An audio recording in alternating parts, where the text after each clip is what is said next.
Assalamualaikum warahmatullahi wabarakatuh.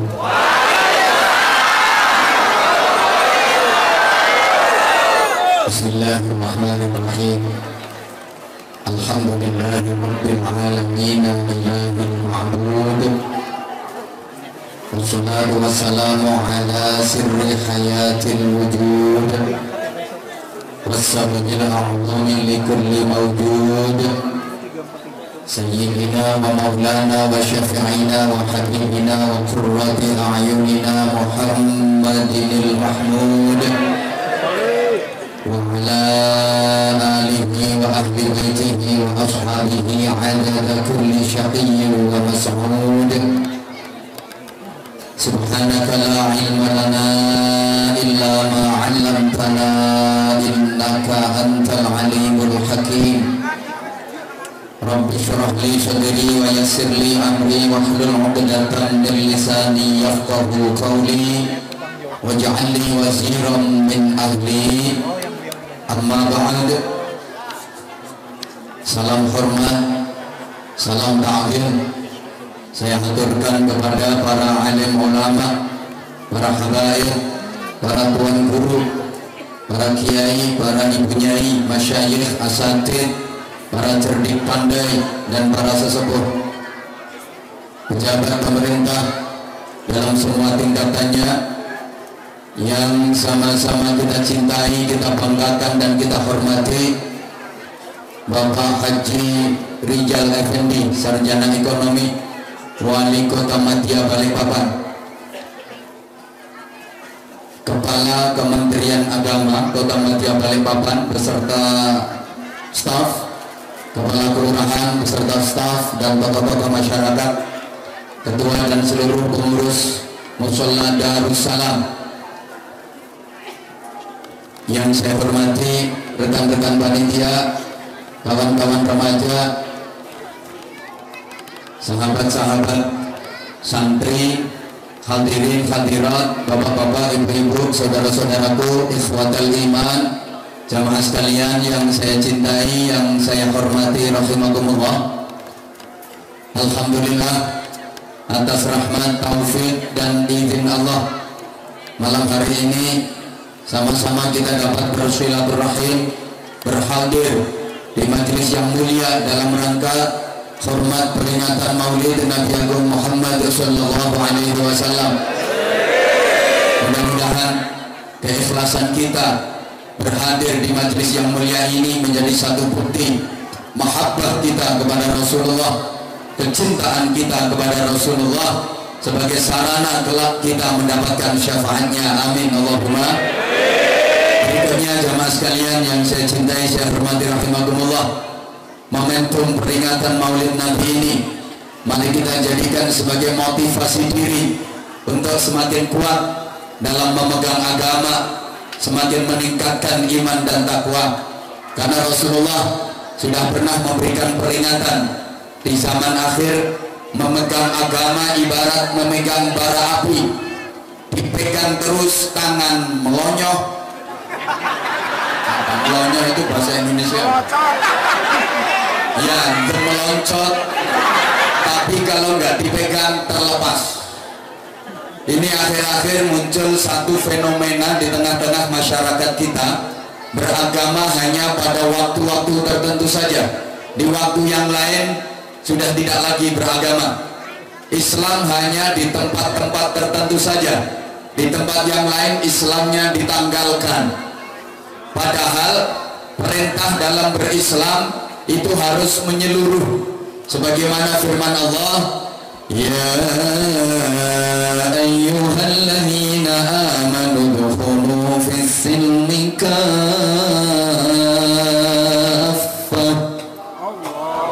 Wahai orang-orang yang beriman, masuklah kalian ke dalam Islam secara kafah. Kafah itu artinya universal. Understand? Terima kasih atas yes-nya. Terus gak ngerti ya wis pokoknya yes. Islam itu harus totalitas, harus menyeluruh, meliputi seluruh aspek kehidupan.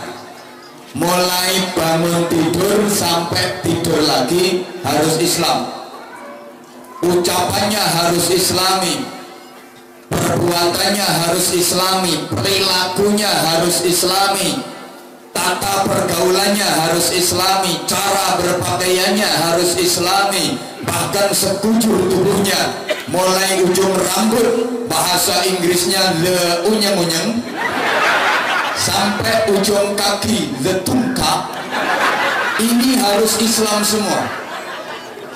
Sehingga Jawa gak ngerti ya wis.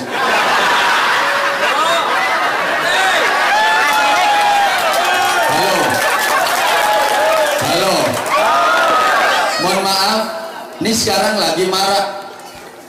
Kalau pengajian kayak gini di majelis taklim kayak gini Islam banget, tapi nanti di luar pengajian, di luar majelis taklim Islamnya hilang.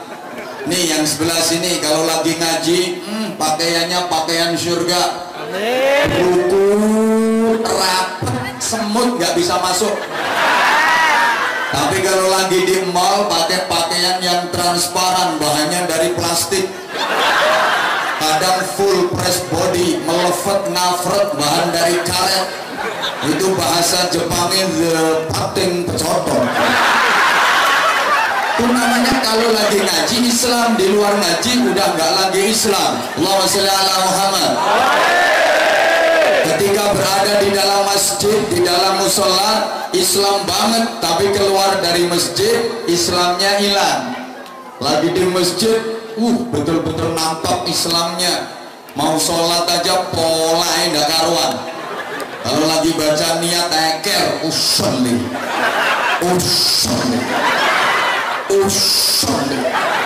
Yang lain udah jalan sampai jauh, dia masih usal.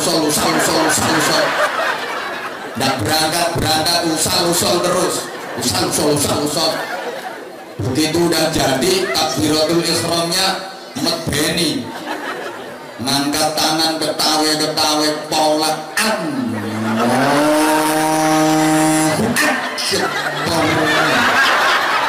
malaikat yang melawayu khawatir kesampluk.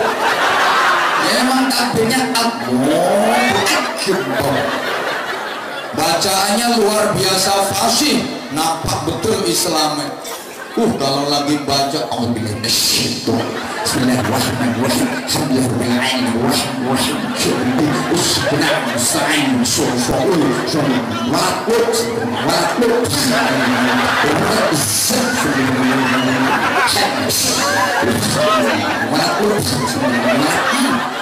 fasih banget, rukunya lama. Kalau lagi sujud lama, sujud itu nyosot tok 57 menit, nggak diangkat-angkat soalnya keturun. Kadang menampakkan Islamnya. Kalau baca takbiratul ihram ngeses nyaris tak terdengar. Gerakan tangannya kayak orang lagi pasang jurus pencak silat.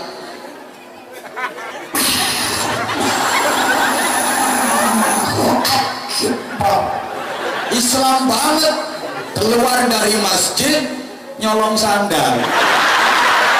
Ini namanya di dalam masjid Islam, di luar masjid udah nggak Islam lagi. Mohon maaf, kalau lagi di dalam masjid Islam, baca zikir, baca wirid mantep sambil pegang tasbih,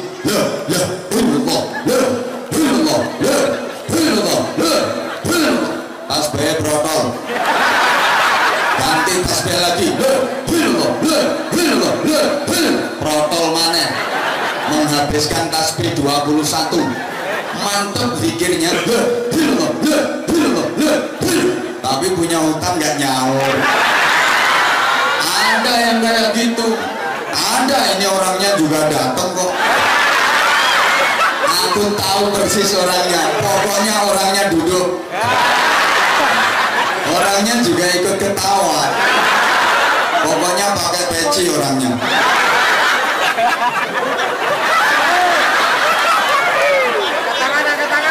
Kalau baca istighfar, astagfirullah, mantep, tapi masih renten. Saya nganake duit ngutangi jarum bayarnya cagar listrik. Mohon maaf, lagi ngaji kayak terpelajar, keluar ngaji kurang ajar. Di majelis taklim beradab, keluar jadi biadab. Di dalam masjid taat, di luar maksiat. Di dalam masjid zikir, di luar kentir. Dalam masjid wiridan, di luar gendaan. Iki wonge yo teko kok. Berarti Islamnya kan tidak continue, tidak istiqomah, tingkat keberagamaannya udah lentur bahkan luntur. Islamnya hanya temporer, understand? Orang ngerti kok yes. Islam itu kumat-kumatan, kalau lagi kumat ya Islam, kalau lagi nggak kumat Islamnya hilang. Padahal jamaah sekalian, kita dulu udah pernah dapat wejangan berupa wasiat yang luar biasa menurut saya dari seorang tokoh hebat. Beliau adalah almarhum Mbah Surip radhiyallahu anhu.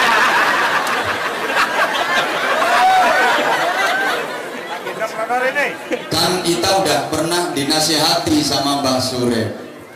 Ayo ditirukan. Halo. Malah nyawang sing ngusung-ngusung departemen perpajakan.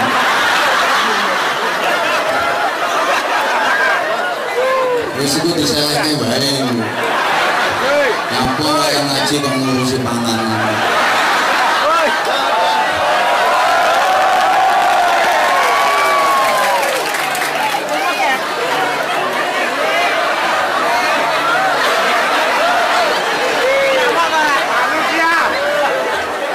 Ini dilanjut apa enggak? Dilanjut apa enggak? Ingat satu nasihat luar biasa dari Mbah Surip. Sama-sama kita nyanyi. Tak gendong lagi tak gendong. Ini merupakan filosofi yang luar biasa menurut saya. Agama itu harus selalu kita gendong kemana-mana.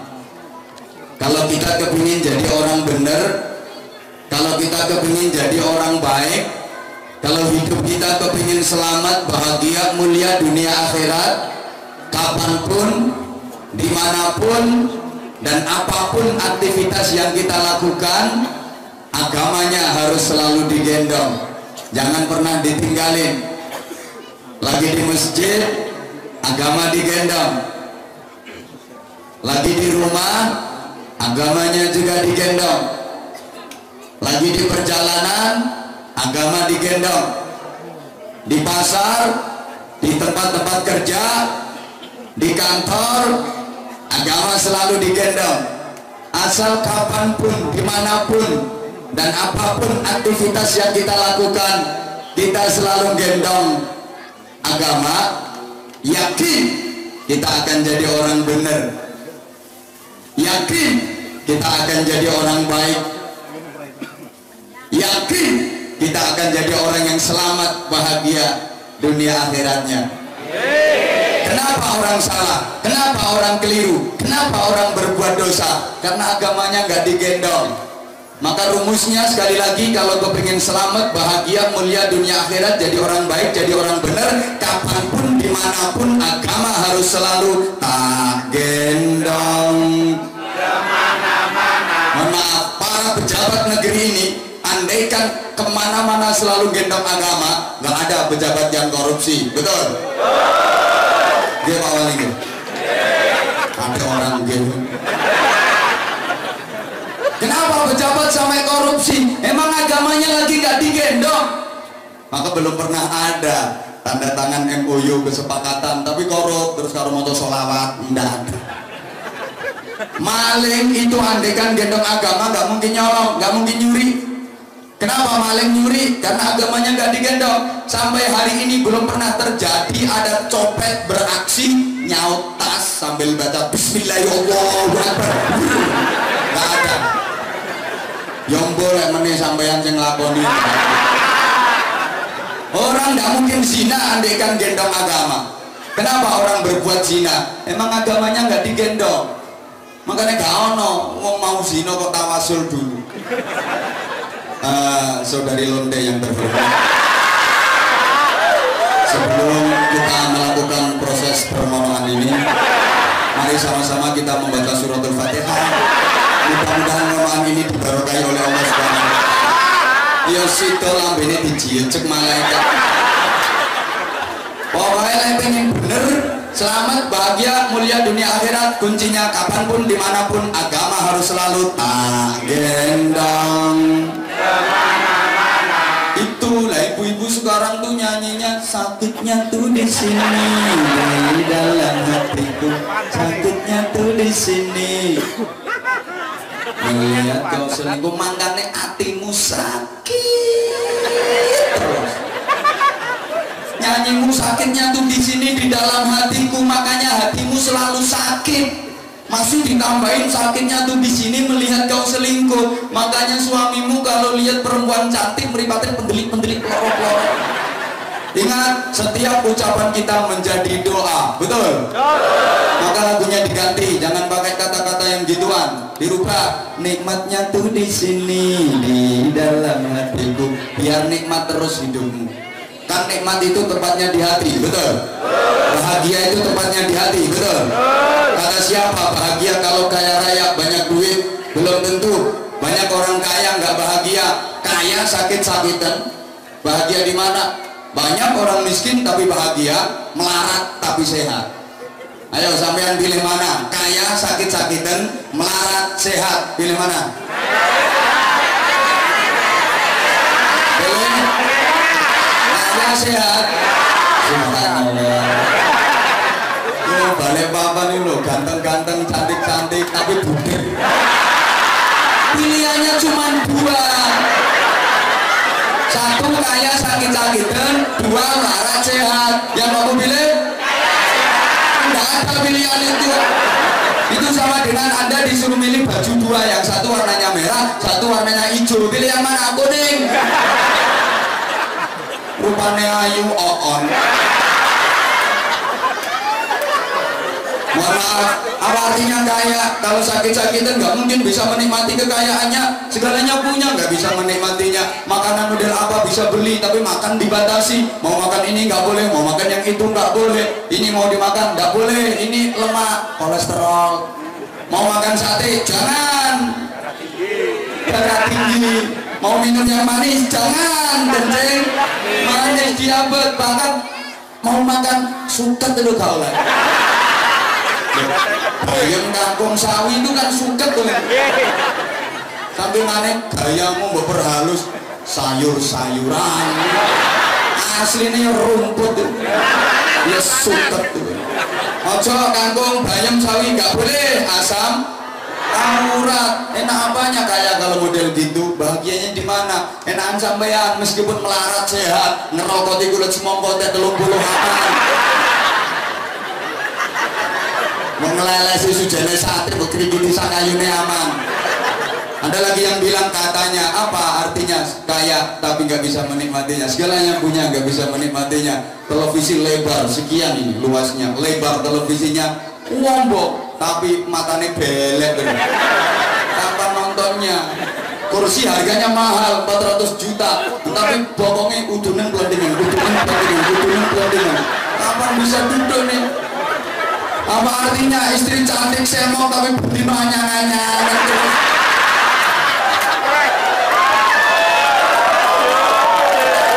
Halo. Ada lagi yang beranggapan katanya bahagia kalau punya jabatan tinggi, punya pangkat yang mentereng, duit kedudukan. Salah. Jangan dianggap kalau nggak punya jabatan kayak yang kerucu-kerucu di belakang itu nggak bisa bahagia. Sama nggak bilangin, mohon maaf. Zaman kayak gini, yang punya kedudukan tinggi, yang punya pangkat mentereng itu tidurnya nggak bisa nyenyak, turunnya nggak iso tanek, kemana saja dipecicili sama KPK. Gimana lagi ya?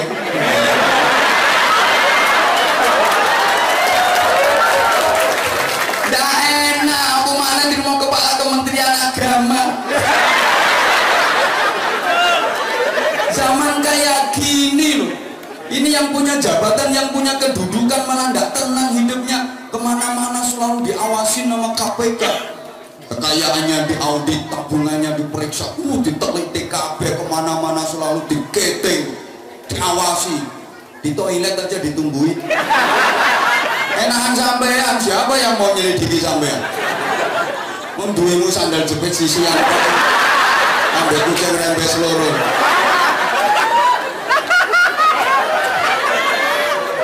Maka jangan dianggap bahagia hanya milik kaula muda. Jangan dikira orang tua nggak bisa bahagia.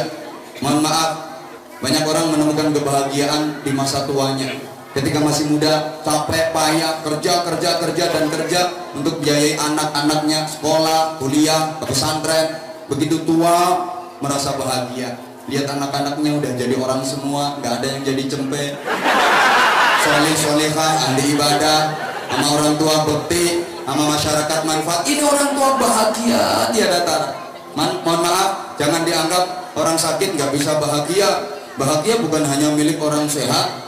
Banyak orang menemukan kebahagiaan dalam sakit yang dideritanya. Memang dia sakit tapi dia bahagia. Kenapa? Karena ketika sakit dia merasa semakin dekat dengan Allah. Diuji sakit itu selalu zikir, zikir dan zikir. Allah, ya Allah. Dijimu sama tetangganya, dongakno aku mas, astagfirullah. Padahal kalau lagi sehat ya meso terus, tapi begitu sakit, ya Allah. Bener mas, mohon maaf. Ada orang menemukan kebahagiaan dalam sakit yang dideritanya. Jangan dianggap sakit nggak bisa bahagia.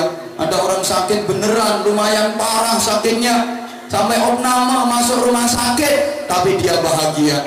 Diajak pulang sama keluarganya, dia nggak mau karena dia jatuh cinta sama perawatnya. Jangan dikira orang capek, orang payah itu nggak bahagia. Wes, kapan-kapan tak terangin kalau diundang lagi. Ini ada yang lebih penting perlu saya sampaikan. Kenapa kita harus berpegang kuat dengan agama? Namanya meneladani Rasulullah, kunci utamanya di situ. Allahumma sholli ala Muhammad. Ini perlu saya sampaikan sebagai informasi bahwa saya itu ngaji kan udah di mana-mana. Wilayah Indonesia, daerah-daerah di penjuru Indonesia, hampir semua udah pernah saya sabra. Wis tahu tak sopo lho, Bro.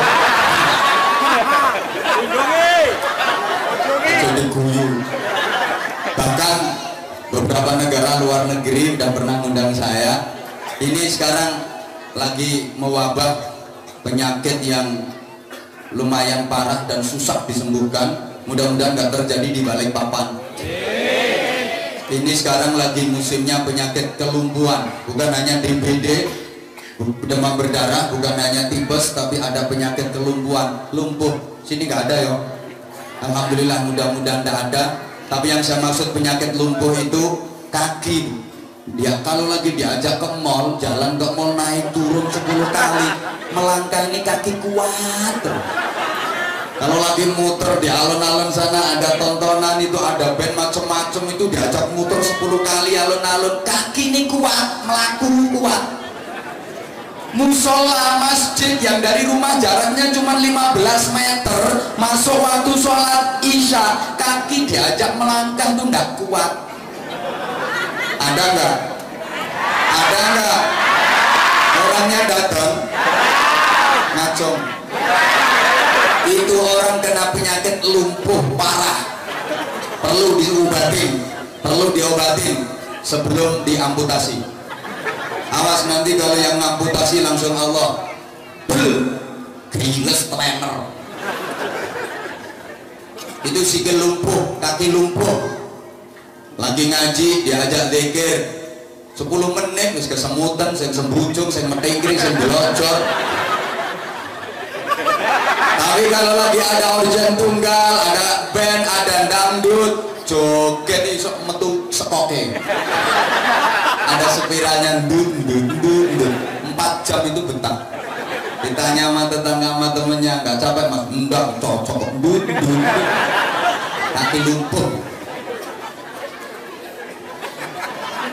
Lagi lagi ada tablet akbar, kaki diajak melangkah itu mulutnya tanya dulu, yang ceramah siapa? Kalau yang ceramah enak, yang disenengin berangkat, tapi kalau nggak enak wes wani kelone. Bukan hanya lumpuh, ini lagi mewabah penyakit. Apa ya bahasa Kalimantan? Ya tuli, dublek. Mohon maaf, ada ibu-ibu lagi masak di dapur, yang mesti masak-masak di WC. Lagi goreng tempe, goreng tahu, goreng kerupuk, itu suaranya kan kenceng dong. Goreng, kan gorengnya pakai minyak, nggak pakai kencing mulu. Masih warnanya podo, muntuk-muntuknya barang podo, tapi saja itu kenceng suaranya, kenceng banget. HP di ruang tamu agak jauh jaraknya dari dapur, bunyi nada deringnya agak keras, agak kenceng, pelan nada deringnya tuh jelas terdengar di telinga. Goreng ditinggal, lari demi memenuhi panggilan HP, langsung canda halo. Padahal tuh suaranya pelan, terdengar jelas. Speaker musola, speaker masjid kenceng banget. Hayya 'alas shalah, ndak kerumu. Padahal kenceng tuh suaranya, ndak denger. Ada apa enggak? Ada apa enggak? Orangnya datang.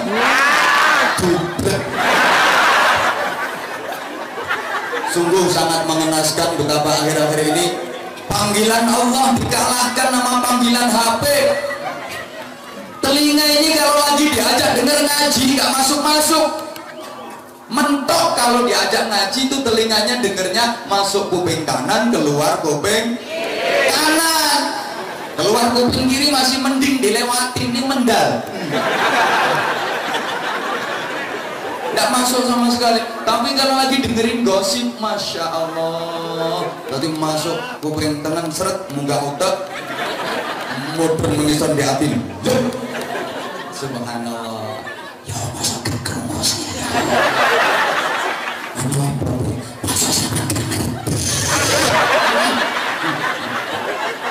Bukan hanya itu, mohon maaf, ada lagi penyakit yang lebih parah zaman ini, namanya penyakit al-bijatu.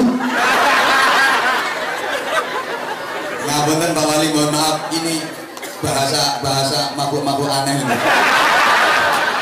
Penyakit kebutaan, penyakit buta. Artinya gimana? Mata diajak ngelihat dan baca tulisan-tulisan yang kecil di Facebook, Twitter, WhatsApp, BBM, kecil-kecil tulisannya itu, cilik-cilik renik, jelas terlihat sendiri persis uang ini. 4 jam, padahal itu tulisannya kecil-kecil. Al-Quran tuh besar, tulisannya gede-gede, tapi ndak ketok. Ada apa enggak? Ada apa enggak? Itu orang kena penyakit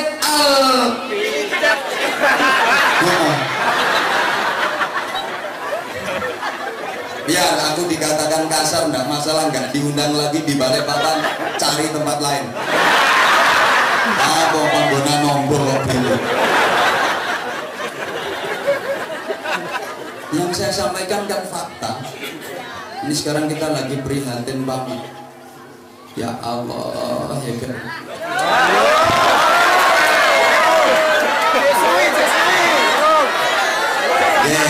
Saya lanjut, tapi tolong yang tidak ikut nyumbang tidak usah cerewet.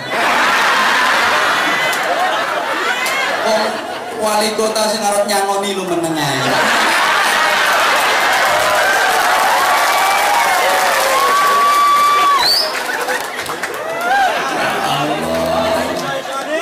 Betapa ya prihatin banget. Maka Bapak Ibu jemaah sekalian yang saya cintai, saya hormati rahimakumullah, bila mana hati kita bahagia, halo,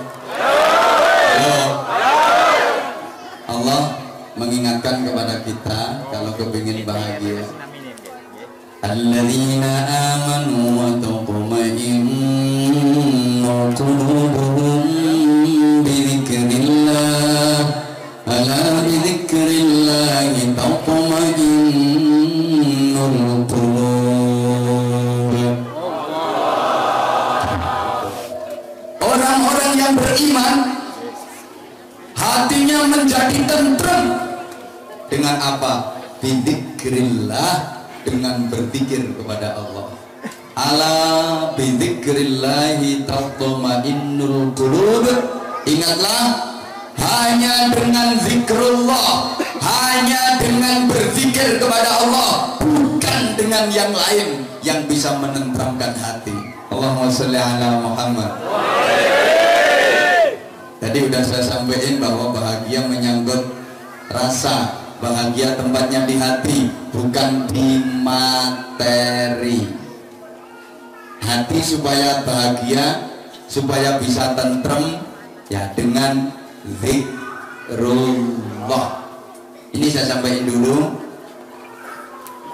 Kita tuh sehari semalam 24 jam. Waktu kita tuh rasanya prosentasenya jauh lebih banyak urusan-urusan duniawiyah.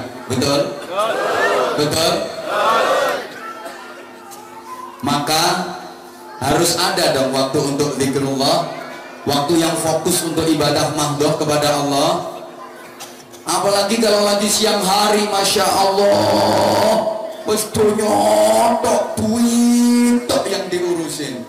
Kapan waktu kita untuk takarrub ke Allah yang murni, khalis hanya untuk Allah? Karenanya saya menghimbau kepada saudara-saudaraku ikhwatul iman rahimakumullah, paling tidak ihya'u bainal isya'aini, menghidupkan waktu antara maghrib sampai isya untuk takarrub kepada Allah, untuk beribadah kepada Allah. Tolong maghrib sampai isya jangan ada aktivitas-aktivitas yang berbau duniawiyah. Toh nggak lama, cuman 1 jam, nggak nyampe. Maghrib sampai isya itu waktu turunnya nurullah. Sayang banget ketika nurullah turun kita nggak menghadangnya. Sayang banget ketika nurullah turun kita nggak mendapat percikannya sedikit pun. Itu waktu antara maghrib sampai isya. Tolong maghrib sampai isya ini untuk baca Al-Quran, baca sholawat, baca zikir, istighfar, baca kalimat-kalimat thayyibah, aurat-aurat, wirid-wirid yang telah diijazahkan oleh para habaib, salafus saleh, para tuan guru, para kiai, para alim, dan ada cilik iku kongkon mingkem.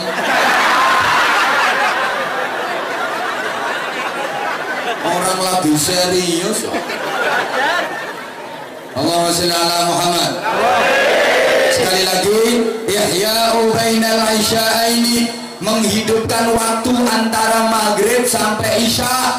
Tolong maghrib sampai isya televisi mati, tank top, laptop loh mati, HP mati, off. Pray dulu, berhenti sebentar, stop dulu. Yang Facebook, yang Twitter, yang WhatsApp, yang BBM, yang macam-macam, stop dulu. Toh nggak lama, nggak sampai 1 jam.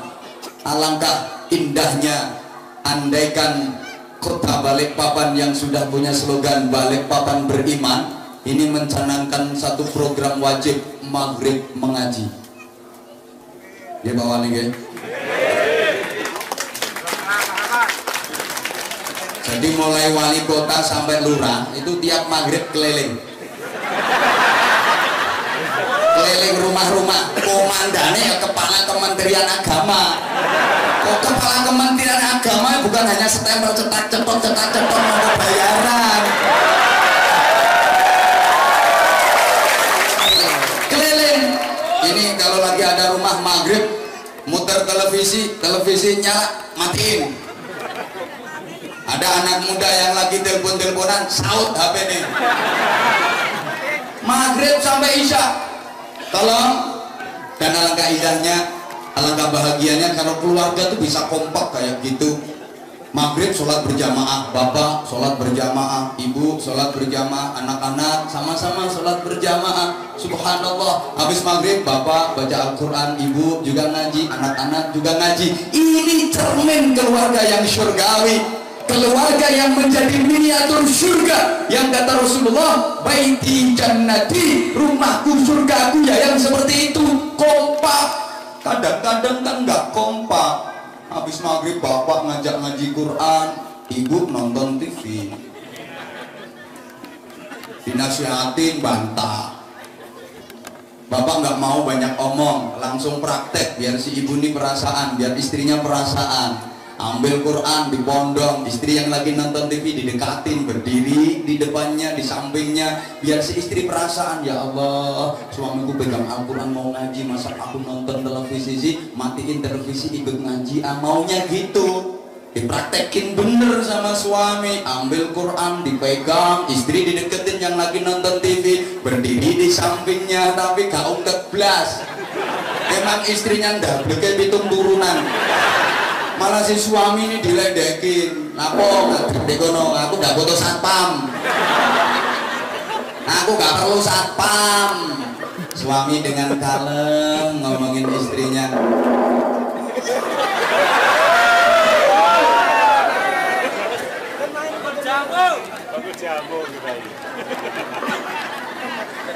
anu dimatiin aja speaker atas, dimatiin, nggak usah pakai speaker atas, nggak apa-apa kok. Benda speaker atas saja dimatiin daripada dipakai mainan anak-anak. Ini jadi mau balik internasional digedulin.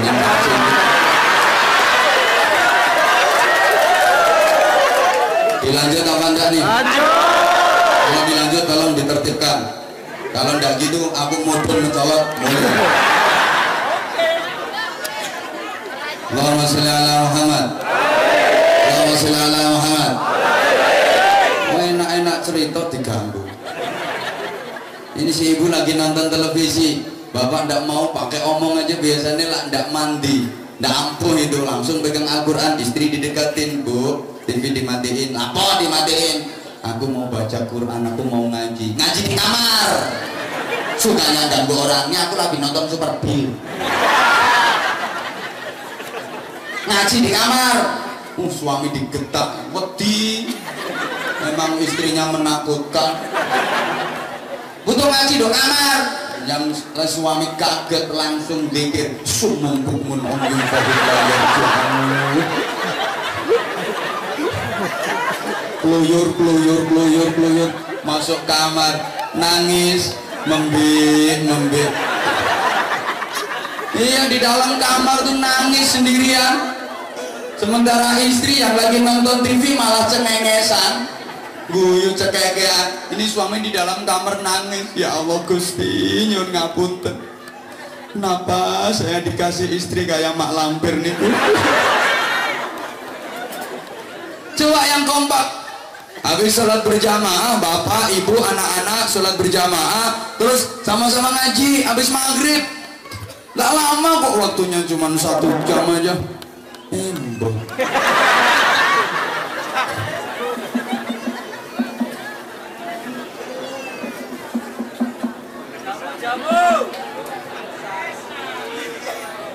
Aku kalau ngomong dimatiin aja bro.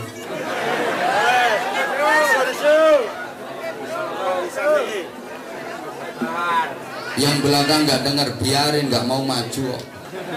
Salahnya panitia, sound sistemnya kurang besar. Allahumma sholli ala Muhammad. Nanti begitu ada azan isya, Allahu Akbar, Allahu Akbar, jawab itu seruan azan dengan hati yang ikhlas, dengan hati yang senang, dengan gembira. Sambut itu azan dengan hati yang gembira. Kenapa?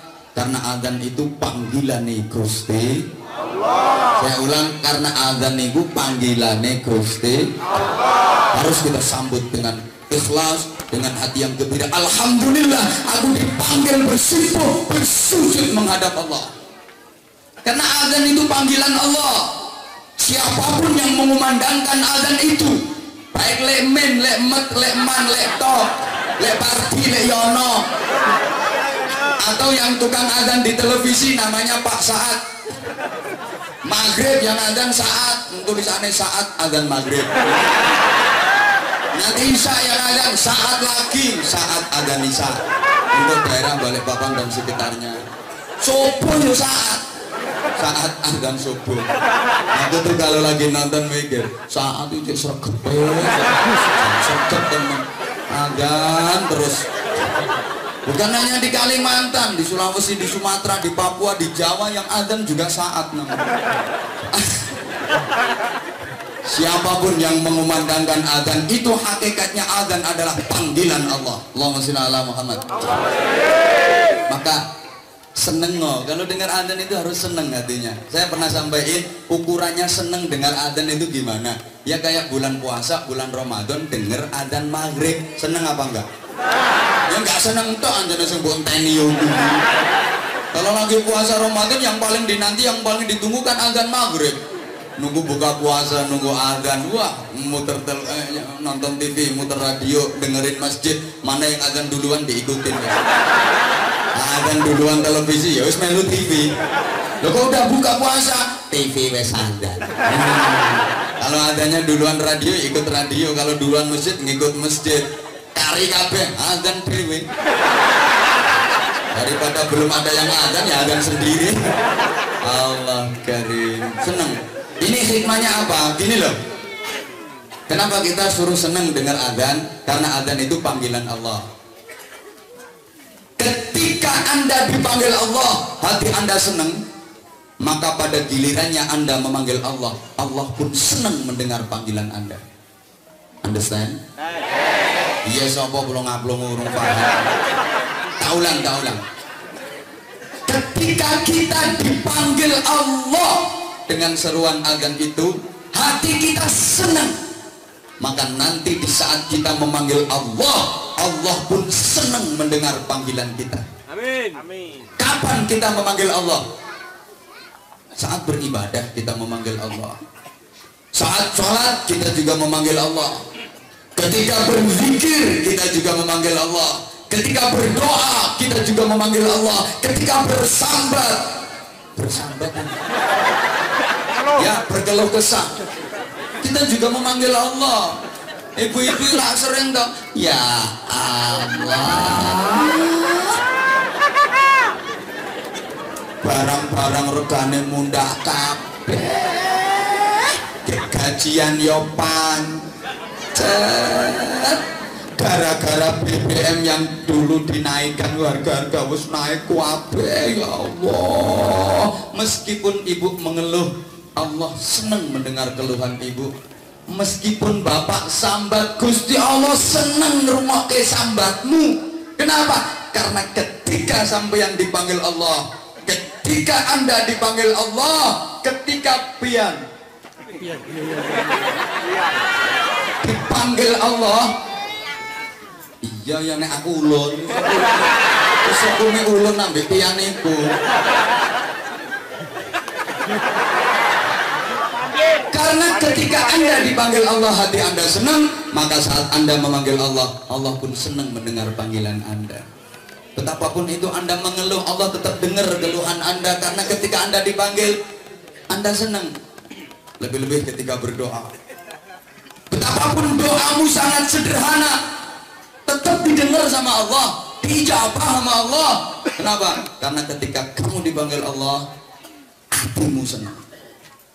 Meskipun nggak bisa doa pakai bahasa Arab, emang ngajinya gak temenan kayak potonganmu. Dulu waktu belajar agama, waktu ngajinya nggak sungguh-sungguh, sekedar ngaji kayak gitu, nggak bisa doa pakai bahasa Arab. Kadang-kadang doanya pakai bahasa Jawa, yang orang Jawa gak iso untuk bahasa Arab, doanya coro Jawa. Gue pengen banyak rezeki, banyak duit, nggak bisa doa bahasa Arab. Bismillahirrahmanirrahim. Allahumma srita sriti, soge sawah soge pari, Allahumma srita sriti, soge meja soge lemari, Allahumma srita sriti, soge bebek soge meri, Allahumma srita sriti, soge kebo soge sapi. Allahumma srita sriti sugih Mercy sugih Camry. Kaya bener didengar Allah, diijabah sama Allah. Jare Gusti Allah, iya Yati Sumiati ya sugih. Karena ketika sampean dipanggil Allah hati sampean senang, tapi sebaliknya ketika Anda dipanggil Allah kok tidak menggatekkan, tidak mengereken gitu bro. Allah juga tidak akan menggatekkan panggilanmu.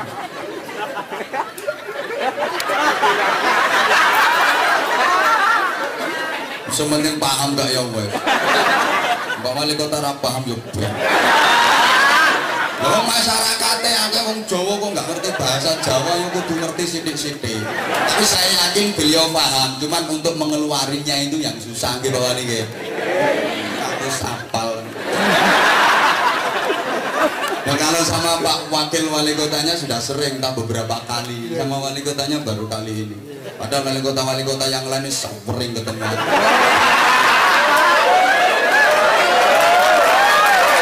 Begitu ketemu, saya tuh jujur, kesan pertama begitu menggoda.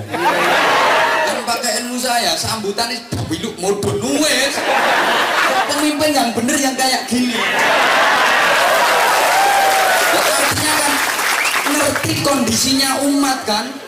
Yang dibutuhkan umat hari ini ngaji, butuh pembinaan mental, ora butuh sambutan dowo-dowo. Rakyat kecil tuh sekarang perlu itu. Apa maunya yang di atas bulet. Makanya sama ra usah melu-melu, urusane KPK ambek Polri ben diurusi sing ono. Yang penting sampean iso tuku beras. Ya ndak usah geger-geger. Maka tolong perhatikan, kalau ada elit, pesan saya ini biar kondusif. Kalau ada elit yang lagi bertengkar, lagi geger, pesan saya ndak usah ikut-ikut, jadilah penonton yang baik. Jadilah penonton yang baik. Nanti wayai surak ya surak, wayai tepuk tangan ya tepuk tangan. Wis naik. Dia yang di sana menggulingkan meja sendok kuwi wong kono do golingno meja sampean golingno bojo.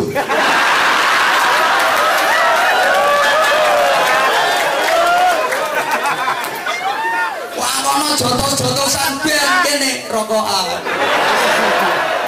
Kenapa? Rungokno, namanya elit yang di atas itu, namanya elit. Malam ini kayak dawebat gue keran teman-teman, pagi mangan bareng, sarapan bareng, sampeyan mbok ewange teman-teman kursi sing kono enak-enakan lungguh kursi kok. Santai ae sampean tiwas pertentangan yo gak oleh apa-apa ae lho. Didongakno muga-muga tentrem negarane, amin Allahumma. Aku sing mboro untuk sumpek kok. Kadang-kadang dipawil ndak karuan ngoyo-ngoyo wayah sidang turu. Wayah sidang maca koran, aspirasine rakyat iki lho ora berhatekno blas. Malah ono wayah sidang nonton film porno.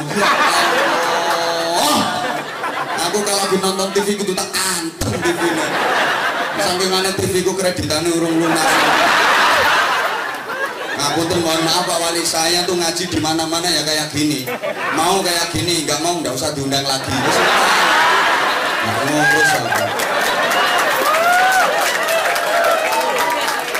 Nggak usah tepuk tangan. Saya pengen gue tepuk tangan nih ya.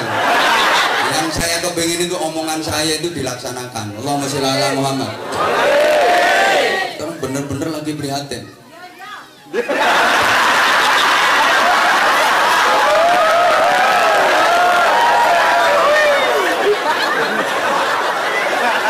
Ketika sampean iyo tapi iyo,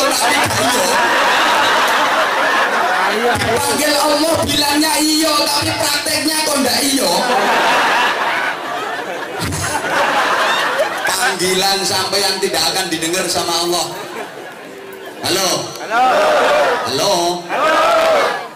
Meskipun itu sampean doanya pakai bahasa Arab, tapi ketika ada azan dipanggil sama Allah, sama sekali tidak memperhatikan, tidak mau melaksanakan perintahnya. Meskipun doamu pakai bahasa Arab, di fase-fasein Robbana nganti meniren lambene. Robana. Robana. Carane Gusti Allah nggak robana-robanan. Dipanggil azan subuh malah kelong kok. Musola segini gede azan jamaah sholat subuh cuma ada 3 ekor yang berangkat. Ada malaikat mau ngantar rizki ke tempat ini, kampung apa namanya? Pasar Baru.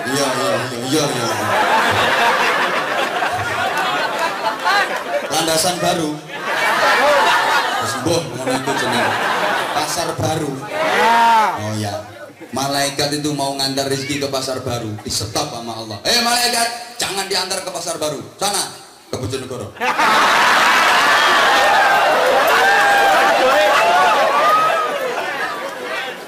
Malaikat kok kaduan ini. Kecepatannya itu cahaya, bro. Pada nanti itu malaikat itu Pak Bukar. Kaduan.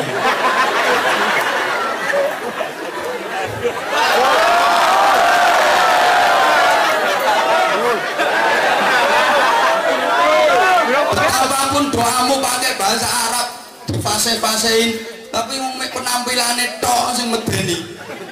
Ada perintah Allah nggak segera dilaksanakan. Masya Allah, dongo pengen sugih, kepengin jadi orang kaya, kepengin dapat rezeki banyak, di fase-fase Allahumma rzuqna rizqan, indil-indilnya mencolok rizqan wasyam. Nggak direken terus.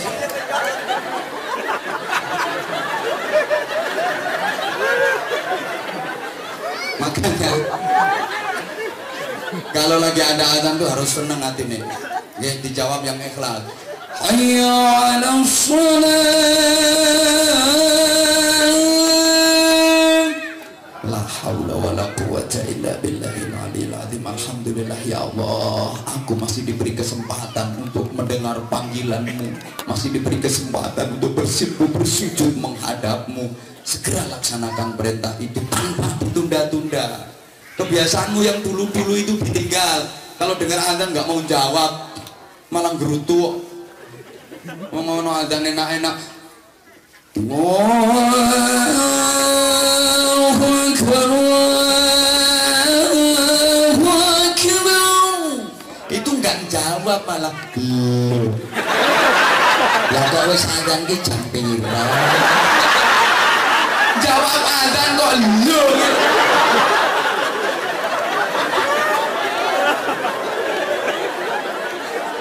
Malah kadang-kadang ada yang gede. Bapak-bapak aku biasa ya. Kan tidurnya kemalaman jam 3 dini hari baru ngeleset. Ngeleset itu bahasa Indonesia ya, yang mengeleset lah. Septas mapan tidur, malamnya begadang. Dini hari jam 3 kesiar gini. Kesiar sebentar dengar azan subuh, semurang-muring kok. Dengar azan subuh itu marah-marah sendiri. Sholatu khairun minan naum. Enggak jawab malah mancal kemul. Kupingnya disompetin. Semua kalau bengak bunga. Tapi dewe enggak ngerasa mau bengi main kalah 700.000. Pergi speaker tak unggahi tak jijik speakernya. Marenono bro, penggaweanmu ngono iku. Kalau dipanggil sama Allah segera laksanakan perintahnya tanpa ditunda-tunda. Jangan bentar aja sholatnya, nanti aja sholatnya, kan waktunya masih panjang, waktunya masih lama, nanti aja sholatnya, nanti terus nggak sholat. Sekali sholat borongan. Usolli fardhu dhuhri wal asri wal maghribi wal isya'i royoan billahi ta'ala. Sholat kok bedui. Rahasianya gini loh,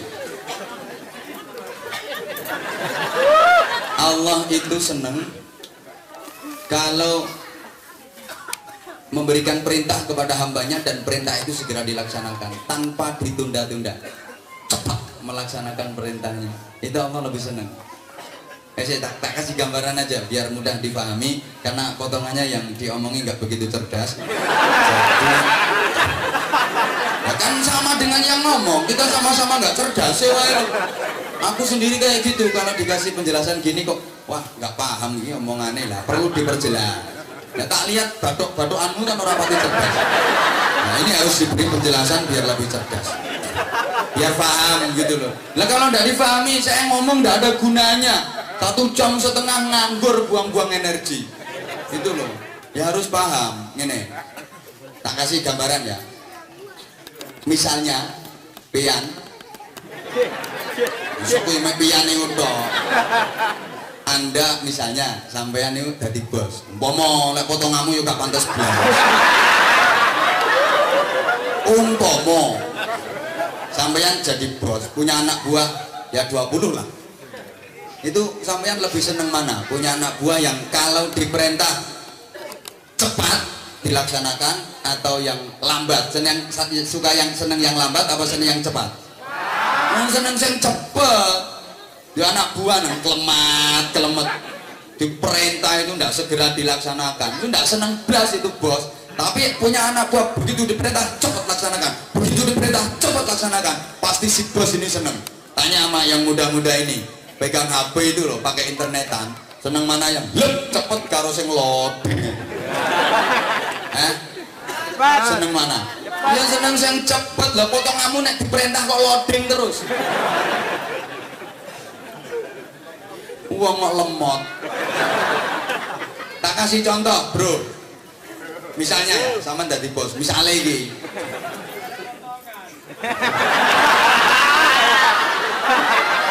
lagi berangkat ke kantor, nyampe di kantor HP ketinggalan di rumah, terus panggil anak buah, Yono, ya bapak, HP ini bapak ketinggalan di rumah, tolong ambilkan. Siap bapak, langsung sebentar udah datang. Ini bapak, HP bapak. Seneng nopo mboten? Seneng karena cepet diperintah gitu loh. Mari ngono terus panggil lagi, sikit ya bapak, bukunya bapak ketinggalan di almari, tolong diambilin. Siap bapak, iya. Sebentar datang. Ini bapak bukunya. Seneng apa enggak?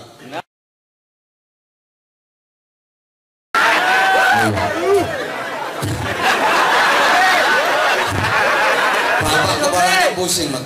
Tolong bikinkan kopi. Ya bapak, bilang iya tapi nggak segera dibikinkan. Rokokan dulu, ngobrol dulu, ngising dulu, 1,5 jam baru kelemer. Ini bapak kopinya. Pesennya itu loh 1,5 jam kopinya baru datang. Kira-kira saman seneng apa seneng? Ya seneng. Allah juga gitu. Kalau perintah Allah segera dilaksanakan, Allah senang. Apa yang diminta hambanya dikasih, seneng kok. Tapi kalau perintah itu nggak segera dilaksanakan, ngurusi wong lemot. Paham nggak yang saya maksudkan? Nah, kalau udah paham ya udah. 10:30 loh ini. Yo wes, yang kedua.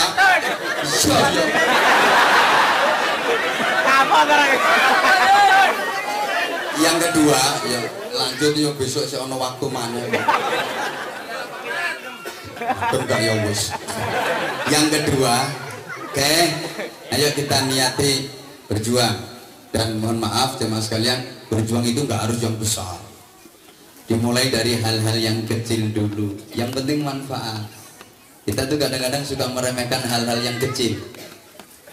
Mohon maaf, ada ustadz, ada guru yang ngajar ngaji di TPA, ngajar ngaji Al-Quran, baca Al-Quran itu sini kalau apa TPA ya? Ya di TPA itu kadang-kadang diremehin. Apa itu ngajar alif bata? Apa itu ngajar abata? Jangan diremehkan. Itu loh bulek nang desa biyen nang Jawa, kongkon ngapalno alif bata ta jim ha kha dandang rusak dal roza sin shin sok dot kayak gitu loh dulu. Alif fathah alif kasrah alif dhamma ini gitu model-model dulu kayak gitu.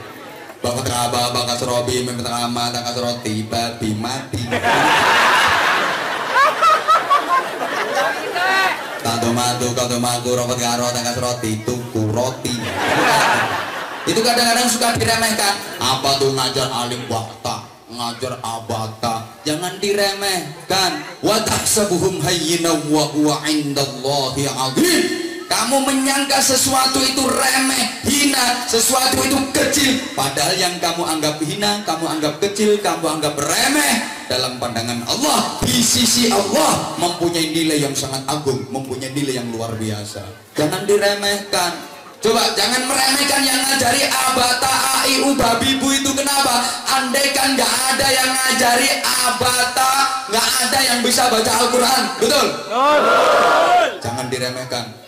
Andaikan nggak ada yang mengajarkan alif, ba, ta, abata, nggak ada yang bisa baca kitab salaf, kitab turaf, kitab kuning, kitab gondol, kitab jenggot, kitab brewok, kitab godek, kitab gundul, kitab botak, kitab bros. Nggak ada. Andaikan nggak ada yang ngajari a, i, u, babi, bu, alif, ba, ta, sa, nggak ada juara korek internasional. Betul? Mohon maaf banget, Anwar Zahid yang doif ini suaranya bisa didengar banyak orang, itu juga karena jasanya yang ngajari a, i, u, babi, bu, abata itu. Rungu. Kita tuh suka kadang ngeremehkan. Ada satu kaidah sufiyah biar kita itu nggak terlalu meremehkan yang kecil. Mohon maaf. Wa kam min masyhur bi barakatil mastur. Betapa banyak orang-orang besar, dia jadi besar karena jasanya yang kecil-kecil, yang tertutup, tidak kelihatan. Banyak orang terkenal, dia jadi terkenal karena jasanya orang kecil yang nggak kelihatan dan memang nggak diketokkan.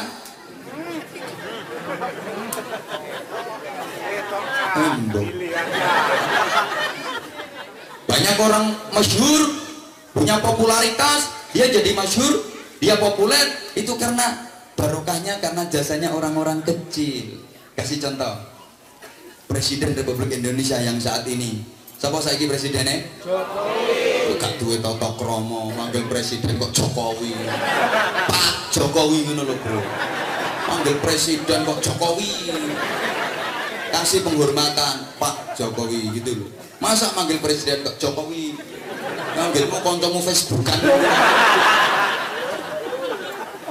Beliau jadi presiden Republik Indonesia ini itu kan karena jasanya orang-orang kecil juga, karena dukungan dari orang-orang kecil yang ikut dukung, ikut nyoblos. Betul? Coba misalnya Pak Jokowi itu sendirian bisa jadi presiden apa enggak? Ya enggak bisa, itu jasanya orang-orang kecil yang ikut dukung, ikut nyoblos. Bangsane Pardi, Parman, Parmen, Sumijan, Sukadi, ya Sumina, Sumiati, Sumiatun. Coba orang-orang kecil itu nggak dukung, nggak nyoblos, nggak kira Pardi. Betul? Orang presiden dong, wali kota yoyo.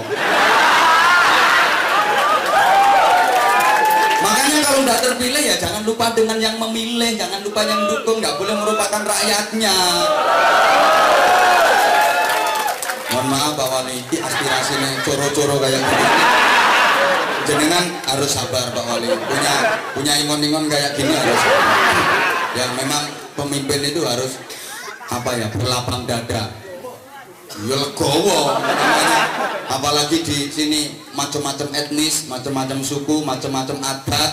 Ini subhanallah tantangan seorang pemimpin. Makanya aku kon dadi wali kota moh aku. Terus enak kayak gini aja Pak Wali, tak telateni alhamdulillah renes.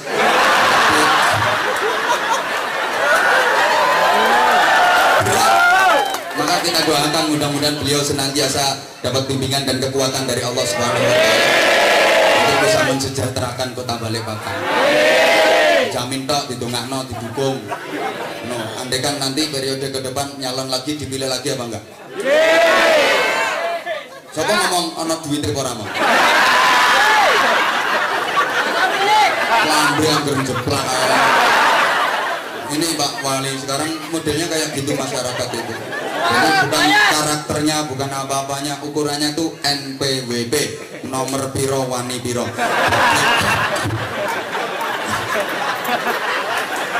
Ya Allah, prihatin banget, ini yang harus kita perangi. Saya itu kemana-mana ya kampanye kayak gini. Maksudnya siapa ngomong?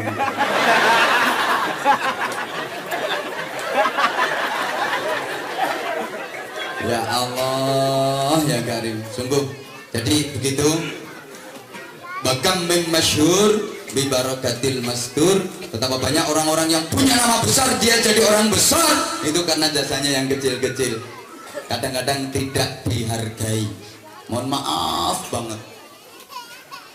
Pak Wali Kota dapat piala Adipura Kencana, alhamdulillah, dari Presiden, diberikan di Istana Negara resmi lewat Menteri Dalam Negeri, dapat piala Adipura Kencana. Kenapa? Karena kotanya indah, karena kotanya bersih. Wali Kota dapat piala Adipura. Tepuk tangan. Alhamdulillah. Kenapa dapat piala Adipura? Karena kotanya bersih. Lah kota jadi bersih itu yang nyapu siapa? Pak Wali nyapu diri.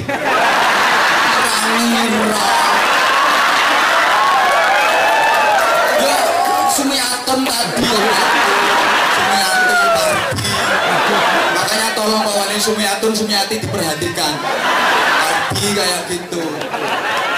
Itu kan ya jasanya ya saudara-saudara kita yang tukang bersih-bersih, yang tukang sampah itu juga kan. Halo. Isi ngomong soalnya wong melarat jadi aspirasinya orang-orang kecil Pak Wali. Saya ngaji di mana-mana kayak gini. Nah kalau ada kerjasama sinkron kayak gini kan jadinya bagus gitu loh. Paham? Ya wes. Sok bus ngomong-ngomong. Ada orangnya kok nggak malu tuh. Yang kedua, ya sebenarnya kepala Kementerian Agama yang dua harus sinkron kerjasama gitu. Maksud saya seperti itu. Menengok. Ya ya.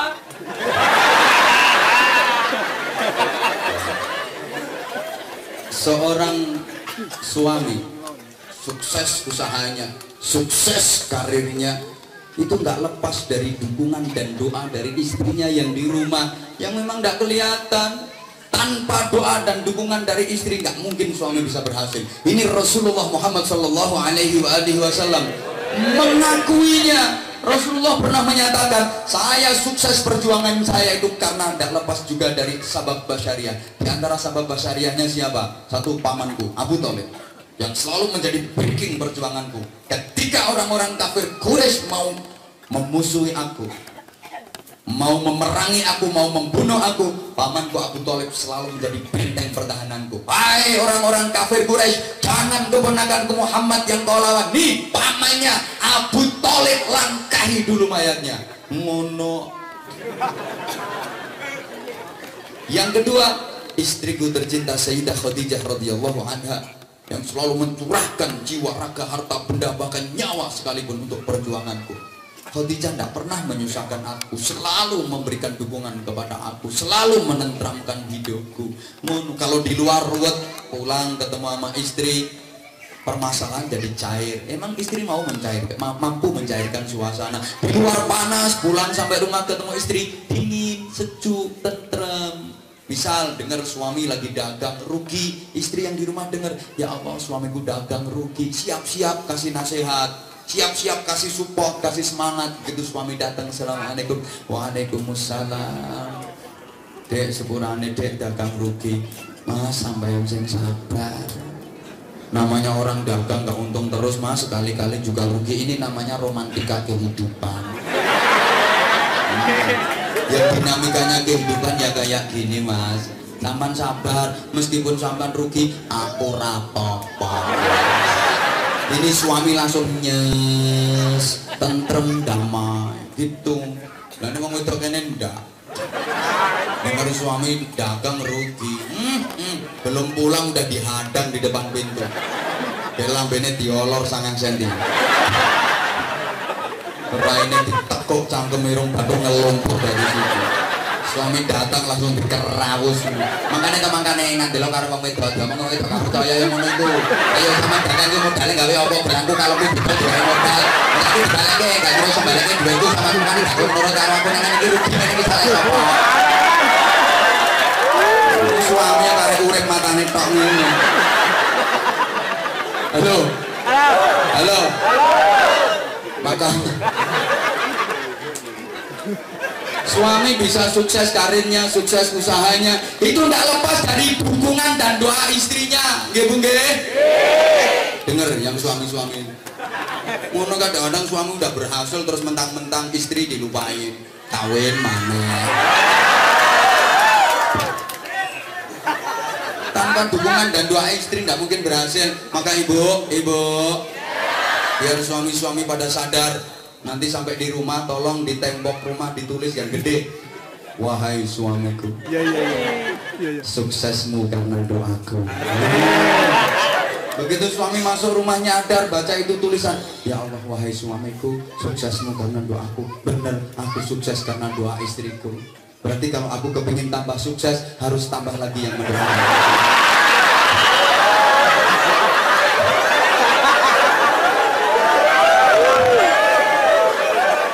Enggak bu, bercanda.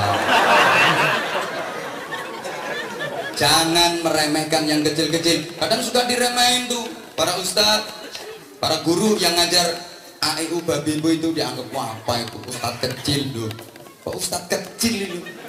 Diarani kiai cilik jadi. Lah nek kiai cilik berarti ana kiai kawedi. Aku tuh paling nggak seneng itu kalau di ngapain sih kada dibeda-bedakan. Ada ustadz kecil, ada ustadz besar, ada guru kecil, ada guru besar. Hui, berapa sih ukuran besarnya ustadz, kecilnya ustadz ini? Kadang ada lagi kalau di Jawa itu, mohon maaf Pak Wali Kota, itu ada istilahnya kiai cilik, ono ngarani kiai desa. Dan ono kiai desa berarti ada kiai kota. Teruskan lagi, ada kiai kecamatan, ada kiai provinsi. Terus kan kiai alam barzah itu paling nggak seneng aku kayak gitu. Gini loh maksud aku gini loh ibu bapak, anak-anak kita itu mestinya kewajiban kita untuk mengajarinya, betul? Karena kita nggak mampu ya kita pasrah ke para ustadz ustazah itu yang ngajari anak-anak kita, dikasih ilmu, dididik akhlak, jadi ahli ibadah, pintar berdoa, nanti manfaatnya juga untuk kita. Tapi penghargaan kita kepada para ustadz kan kurang. Cahria 1 bulan suruh bayar 10.000 nunggak, weh potonganmu. Makanya ustadznya rata-rata ya kuru-kuru. Sampai kepala Kementerian Agama nih barang ya katut kuru.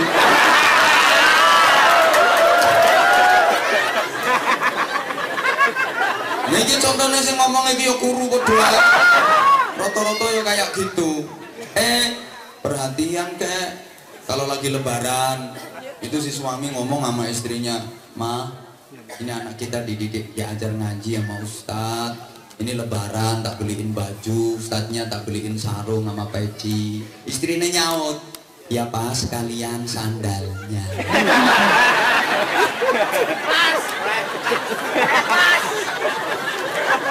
Loh itu nggak melulu, itu memang ikhlas betul. Buktinya si istri langsung nyambung, "Apa yang beliin baju, yang beliin pakaian, aku tak beliin kue, roti sama kacang biar dipakai untuk suguh tamu itu loh." Tanpa ustadz itu kalau lagi lebaran tamunya banyak, nanti aku yang beliin roti sama kacang. Mesti ini rak ngono toh. Enggak kok sampean. Lagi lebaran nih kok yo beliin baju ustadznya ndak, sarung ndak, peci ndak, roti ndak, kacang ndak. Malah kalau lagi lebaran anak cucu dibawa semua ke ustadz, ngenteno jajane ustadz.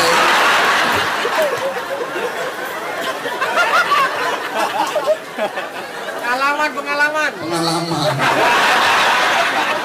Padahal mohon maaf loh Pak Wali Kota, para ustadz-ustadz itu banyak membantu perbaikan moral. Yang tadi Pak Wali Kota meskipun singkat, simpel, tapi pesennya mantep banget masalah kenakalan remaja. Kalau dijabarkan lama, tapi beliau bijaksana, yang ditunggu-tunggu saya bukan beliau.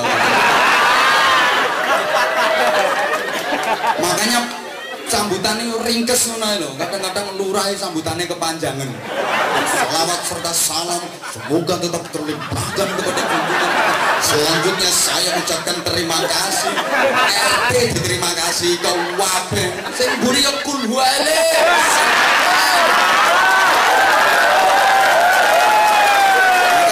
Lurah bijaksana sambutan assalamualaikum warahmatullahi wabarakatuh. Bapak ibu saudara sekalian jangan lupa pajak dilunasi. Sekian, assalamualaikum warahmatullahi wabarakatuh. Beres Pak Lurah. Ini tugasnya lurah yo pajak ibu.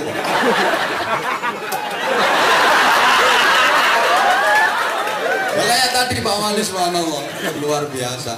Ringkes mentes tapi itu mengandung pesan moral yang luar biasa. Sayangnya rakyatnya gak patek cerdas.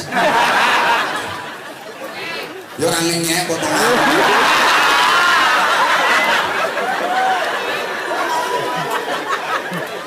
Kenapa itu terjadi? Ya lagi-lagi karena bekal agamanya yang kurang, modal agamanya yang kurang, maka perlu kembali dihidupkan.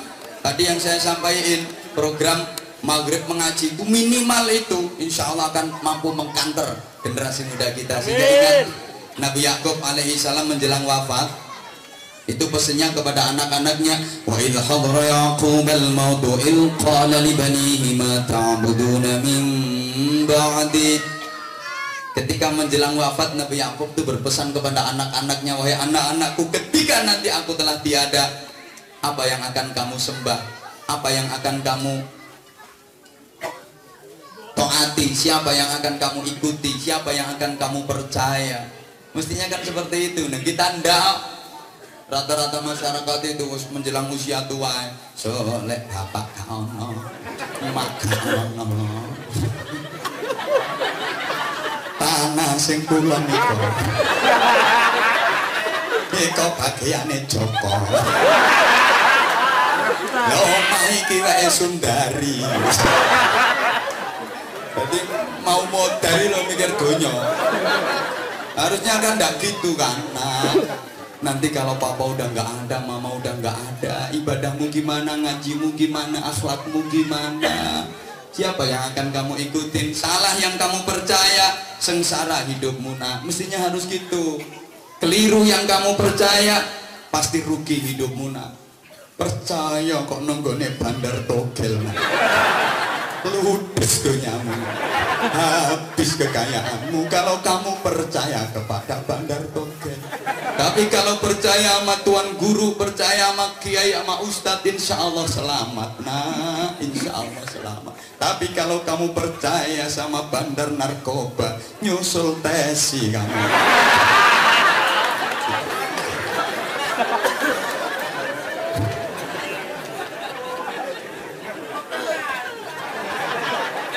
Nah ini karena udah jam 11. Apa ya? Coba mau dibayar. Orang melurun rewel. Ini ya harus betul-betul kita. Wes jam setengah kurang ya. Kalau kurang insya Allah nanti ya sekalian informasi Pak Wali Kota biar beliau datang lagi. Iya. Tanggal 4 sama tanggal 5 kan masih ada jadwal lagi kita ke Balikpapan. Mohon doa. Saya besok tuh ini roadshow setengah bulan saya. Kalau lagi keluar Jawa tuh setengah bulan sekalian. Dari sini nanti ke Lampung, dari Lampung terus mana ya? Pokoknya mbok nanti asistennya minggat terus. Ono Lampung, ono Jambi, ono Bengkulu, terus ono Banjarmasin, ada Batam. Terus pokoknya aku kesini lagi tanggal 4 atau tanggal 5 kalau nggak salah. Ditahan aja Pak. Gimana Pak? Gimana? Bojoku lo gak tau ngurusi ngono. Sama juga apa-apa aku lapung ngurus-ngurus. Oke. Ngene iki tak gonge ngoni bocah-bocah. Anak-anak yatim yang di pesantren saya. Ya mohon doa. Mudah-mudahan siapa ngomong berat. Nang pinggir syuting ngomong berat bauan. Kamu sampean kualat sama anak-anak yatim. Itu ya monggo, itu yang ngomong pret tadi datang ke rumah saya kalau aku pengen tahu gimana kan kondisi pesantren saya dan gimana anak-anak saya. Si pesantren saya itu sekolah ngaji gratis semua, ndak ada yang bayar, seragame, maeme, bisa ngisi-ngisinya wes gratis. Salah yang ngomong pret-pret yang aku tak rewangi koyok ini yo untuk anak-anak itu. Subhanallah, ini barusan kemarin aku kok nong wedhus. Sorry aku ngomong wedhus karo nyawang sampeyan.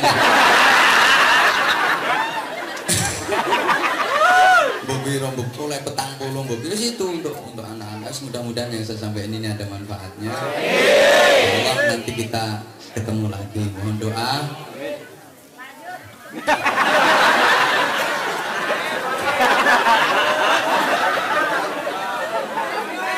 Aku sih maunya juga kayak gitu, tapi insya Allah nanti disambung